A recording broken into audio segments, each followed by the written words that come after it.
Radio Publique Africaine.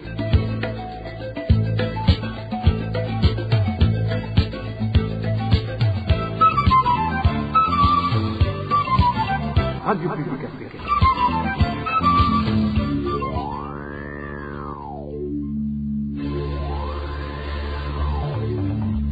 C'est le moment de suivre le journal parlé en français. À la présentation, Daniel Claire et la Trouve. Nous sommes dimanche 11 janvier 2026. Bonjour et bienvenue, amis fidèles de la RPA, à ce journal dont voici les principaux titres. Le directeur de l'école fondamentale de Outaha, interpellé avec une machette et un Motorola dans un bar, soupçonné de vouloir semer la violence. Contrebande de bagnes et de carburant à la frontière Burundi-RDC, des responsables locaux pointés du doigt.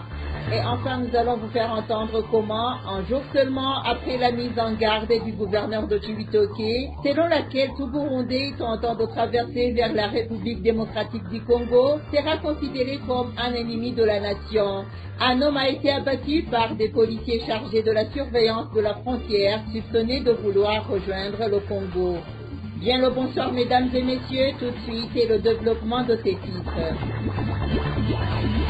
Débutons ce journal par la page sécurité où une vaste opération de contrebande de pagnes et de carburant est en cours dans la zone de Rukana, commune Cibitoke, province de Bujumbura, à la frontière entre le Burundi et la République démocratique du Congo, un point frontalier communément appelé Lourois. Ces activités illicites seraient menées avec le soutien de certains responsables administratifs. Les détails avec Rémi Ndelagakura. Il s'agit d'un trafic clandestin de pagnes, de carburant et de stupéfiants qui s'effectue principalement pendant la nuit et dans le plus grand secret. Des personnes compliquées dans ce commerce proviennent de la République démocratique du Congo. Il s'agissait après s'être entendu avec certaines autorités locales et de membres des Imbonerakure, comme l'indique notre source. À cet endroit, les téléphones restent collés à l'oreille toute la nuit. Les trafiquants communiquent avec leurs complices basés au Congo et les marchandises sont réceptionnées à la même nuit en fait d'éviter toute arrestation. Selon notre source, les stupéfiants sont achetés en RDC à 150 000 francs burundais, puis introduits au Burundi, où il est revendu à ceux qui en ont besoin à 320 000 francs burundais. Ce commerce illégal est également signalé à Rumongue, où sont introduites depuis le Congo, drogues, ainsi que des pagnes. Les auteurs de ces trafics seraient en complice avec certains responsables administratifs et les forces de l'ordre. Merci à toi, Rémi Ndelagakura.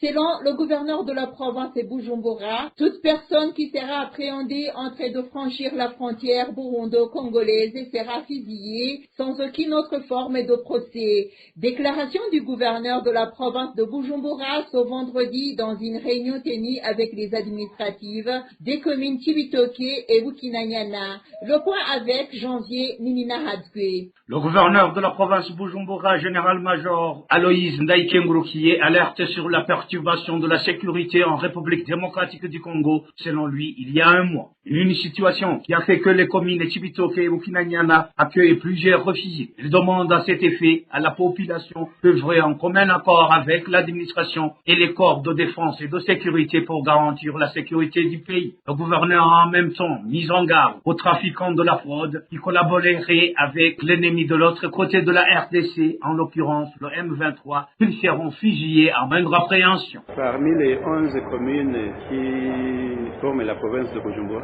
8 communes partagent la frontière avec soit la RDC, soit avec le Rwanda. D'où alors la vigilance doit être de mise. On remarque ces derniers temps qu'il y a des gens qui collaborent avec l'ennemi, en commençant par ces histoires de fraude. On leur a donné une remarque, et ce n'est pas une remarque, c'est vraiment une injonction que quiconque sera attrapé en train de pratiquer la fraude, donc sera confondu à l'ennemi. Donc des mesures sévères seront prises à l'encontre de quiconque sera attrapé en train de faire la fraude. Les habitants des communes Cibitoke et Bukinanyana ont à cet effet signalé que la majorité de ces fraudeurs est constituée par les Imbonerakure. Ces derniers ont été eux aussi mis en garde. Ils seront traités de la même manière que l'ennemi. Autre injonction, tout Burundais qui abritera un réfugié congolais sera considéré comme quelqu'un qui cohabite avec l'ennemi du Burundi. Les Congolais ont par contre rejeté cette mesure, arguant qu'il fallait plutôt leur donner le passage pour retourner chez eux.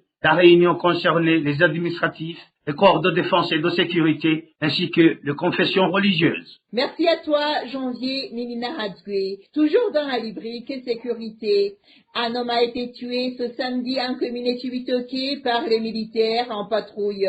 Suspecté d'aller en République démocratique du Congo, il a été sommé de s'arrêter et a préféré courir et ces militaires l'ont abattu par plusieurs balles. Sa famille demande d'être indemnisée. Les détails avec Désiré Hatungimana. Un homme a été tué ce samedi par 5 balles dans le dos et d'autres dans les côtes par des militaires en patrouille sur la position de Marambo, zone Rugombo, commune Chibitoke en province de Bujumbura. Dans une réunion du gouverneur de cette province en compagnie des administratifs, des militaires, des policiers et des membres des confessions religieuses, il avait annoncé ce vendredi que celui qui tentera d'aller au Congo ou qui s'approchera de la frontière avec ce pays sera pris comme malfaiteur et sera responsable de tout ce qui lui arrivera. Cet homme de 53 ans était allé voir son champ de riz sur la rizière de la Roussisi en compagnie d'un autre homme aux environs de 18 heures. Avant d'arriver sur ce champ, ils sont tombés sur les militaires en patrouille.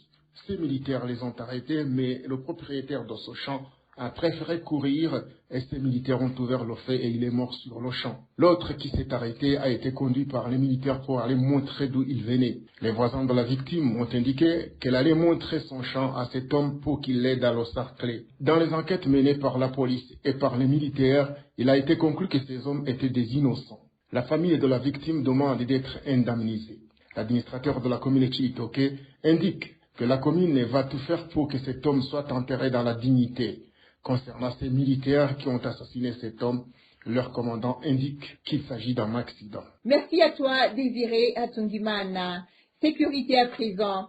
Il s'observe une pénurie d'eau potable sur certaines collines de la zone Kizuka, en commune Rumonge, province de Burunga. Les habitants craignent d'attraper des maladies de main sale. Certains d'entre eux se rabattent sur les conducteurs des vélos où un bidon de 20 litres coûte une somme variant entre 2500 et 3000 francs, tandis que d'autres utilisent l'eau sale du lac Tanganyika. Les administratifs à la base confirment ces informations et expliquent qu'ils ont déjà soumis le problème aux responsabilités. Emmanuel Nyungeko nous en dit plus. Les collines qui sont les plus touchées par cette pénurie d'eau potable sont Kagongo et Kizuka, toutes de la zone Kizuka, commune Rumonge, en province de Burunga. Certains habitants de ces collines contactés, mais qui n'ont pas voulu s'exprimer au micro de la RPA, font savoir qu'ils utilisent l'eau sale de la rivière Kizuka et celle du lac Tanganyika. C'est cette eau qui est utilisée pour la cuisson, le nettoyage des ustensiles de cuisine, ainsi que le lavage des habits. Ceux qui ont des moyens se rabattent aux conducteurs de vélo pour le ravitaillement en eau à boire. Là, selon ces sources, un bidon de 20 litres coûte une somme variant entre 2500 et 3000 francs, un montant jugé exorbitant pour ces citoyens qui font face à une misère sans précédent. Ces conducteurs de taxi vélo vont puiser à une distance d'au moins 3 km à Minago. Les administratifs à la base confirment ces informations, s'exprimant dernièrement sur la radio Shima FM émettant depuis la ville de Rumonge. Faustin Tuyishemeze, chef de la zone de Kizuka, explique qu'ils ont déjà soumis ce problème aux responsables des habilités.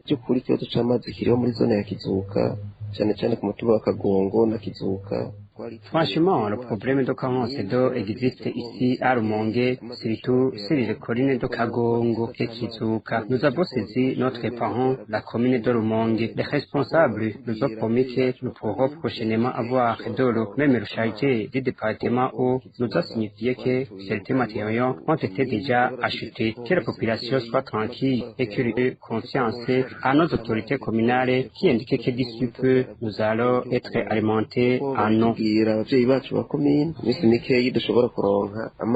Ces habitants de la zone de Kizuka craignent d'attraper des maladies de main sale. Ce manque d'eau potable cause aussi d'énormes difficultés aux propriétaires des maisons de passage, qui sont d'ailleurs en grand nombre sur cette colline. Et pour y faire face, certains sont en train d'instaurer petit à petit le système d'utilisation d'eau de forage. Emmanuel Nyungeko, des agriculteurs cultivant sur les collines et dans les vallées avoisinant la ville de Muyinga se plaignent des eaux de ruissellement provenant de cette ville qui endommage leurs champs en cette saison de pluie. La situation s'est aggravée depuis que le service chargé des infrastructures a récemment réaménagé les routes de la ville, ce qui a augmenté leur pression lorsqu'elles se déversent dans les champs. Ces agriculteurs demandent aux responsables des travaux publics de bien canaliser ces eaux afin qu'elles atteignent leur destination sans causer de dégâts. Notre confrère Elvis Nyomungere nous donne les détails. Les agriculteurs affirment que depuis la réhabilitation des routes de la ville de Muyinga, qui a impliqué la pose de pavés, toute l'eau de pluie se déverse désormais dans les vallées où ils cultivent, faute d'une canalisation appropriée. Cette eau endommage les terres cultivables sur les collines et inonde par après les vallées. L'un de ces agriculteurs témoigne. J'ai constaté que l'endroit où les eaux de ruissellement passent, et les eaux faisaient un énorme trou. Le sol est complètement raviné à tel point que lorsqu'on s'assied au bord, on ressent du vertige. Tous les éléments apportés par cette érosion, terre, boue, pierre, ont été déversés dans les vallées, notamment à Gakashi. Là-bas, tout est entassé dans les champs, la terre et les pierres se sont mélangés au point que plus personne ne peut reconnaître sa propre parcelle. Ces agriculteurs ajoutent que les cultures dans les vallées sont gravement endommagées comme celui-ci l'indique. En cette saison de pluie, les cultures situées dans ces vallées comme le riz et les légumes sont gravement endommagées. Les eaux ont tout apporté, les plantations ont été arrachées et transportées au loin. L'eau qui vient de Kivogoye se déverse vers Kaburuga, ce qui fait que toute la boue et les débris s'accumulent là-bas et la rivière en contrebas est devenue très chargée. Il demande aux responsables des infrastructures routières de bien canaliser ces eaux afin qu'elles atteignent les destinations finales sans détruire les biens. Nous demandons à ceux qui ont construit les routes pavées de suivre de près les parcours de ces eaux, de les aménager en canal pour réduire leur force et de les diriger vers la vallée de manière contrôlée afin qu'elles y arrivent sans causer d'autres dégâts. La rédaction de la RPA n'a pas encore pu joindre l'administrateur de la commune Muyinga, Amédée Misago, pour recueillir sa réaction sur ces plaintes des agriculteurs. RPA. Comme je vous le disais en titre, le directeur de l'école fondamentale de Butaha, dans la commune de Tangara, a été interpellé la nuit dernière alors qu'il se rendait dans un bar en possession d'une machette et d'un appareil de communication Motorola. Les policiers de la zone de Gashikanwa ont indiqué avoir été alertés par une femme propriétaire du bar qui craignait que cet homme, connu comme étant un Imbonerakure, ne provoque un bain de sang. Les détails avec Dean Karondo. La personne est arrêtée vers 22h50 dans la nuit de samedi à dimanche s'appelle Habarugira Omer, directeur de l'école fondamentale Ekofo de Butaha en commune de Tangara. Il a été trouvé en possession d'une machette qu'il avait cachée sous les vêtements superposés qu'il portait, comme l'ont confirmé des témoins, précisant que cet homme est connu comme membre des Imbonerakure. La femme propriétaire d'un bar de boissons situé sur la colline Kivumu est celle qui a alerté la police après avoir constaté le comportement suspect de cet homme, laissant penser qu'il avait l'intention de la tuer. En effet, il existe un conflit, un dossier judiciaire l'opposant à une certaine Sabina. La propriétaire du bar avait d'ailleurs informé la police à l'avance de l'existence d'un plat criminel préparé par un groupe dont ferait partie le directeur de l'école fondamentale d'Obutaha, visant à l'assassiner afin de faire disparaître les preuves liées à cette affaire judiciaire. Habarugira Omer a été arrêté en possession d'une machette ainsi que d'un appareil de communication Motorola. Des témoins ont affirmé qu'il n'agissait pas seul dans son projet de violence car il communiquait régulièrement avec d'autres personnes via cet appareil Motorola. La police de la zone de Gashikanwa a indiqué que ce directeur a été arrêté dans le cadre d'une enquête. Merci à toi, Dean Karondo. Dans la rubrique réfugiés, En Ouganda, il y a des élections présidentielles le 15 de ce mois. L'Association pour la défense des droits des réfugiés, Refugee Rights Action Organization, basée en Ouganda, demande aux réfugiés d'être prudents en cette période électorale. Libérant Daishimiye, directeur exécutif de cette association, énumère certaines choses que ces réfugiés burundais doivent éviter pour l'intérêt de leur sécurité.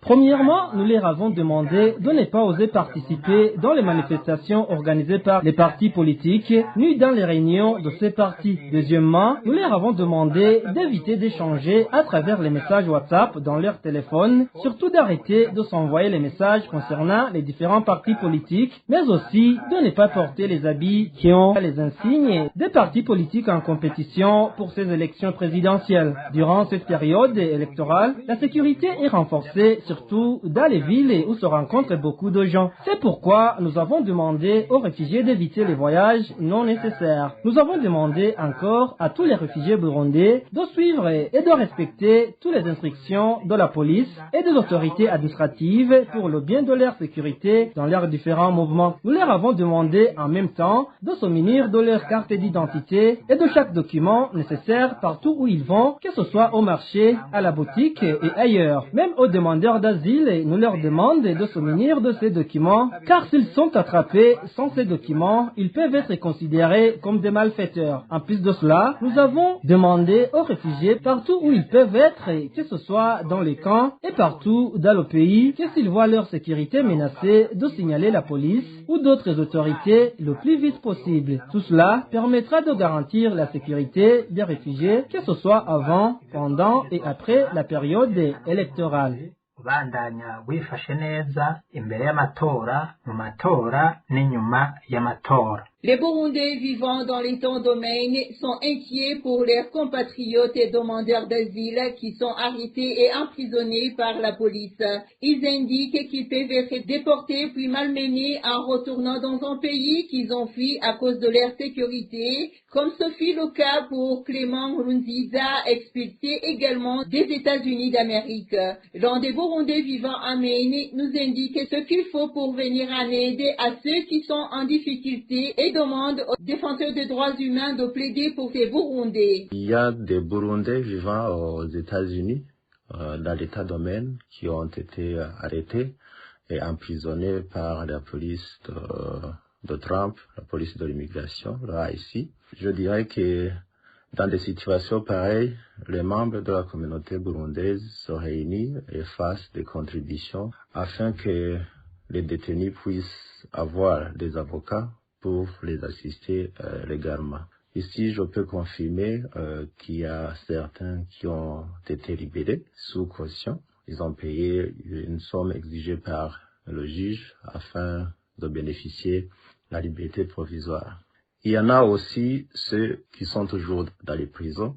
Ici, je citerai le cas d'un jeune burundais du nom de Ishimwe Karmi Alex, incarcéré depuis le mois de mai de l'année passée. Je peux dire qu'il y a toujours panique dans les membres de la communauté burundaise, surtout ceux qui n'ont pas encore eu l'asile, de peur qu'ils peuvent être arrêtés et déportés. Je dois signaler ici que ces Burundais ont fui le pouvoir CNDD-FDD qui est toujours au pouvoir.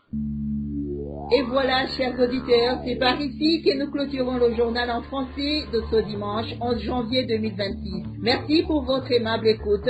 Merci également aux équipes rédactionnelles et techniques pour leur franche et parfaite collaboration. À la présentation de ce journal, vous étiez avec Dani Claire, il a trouvé. Excellent dimanche à toutes et à tous. Au revoir.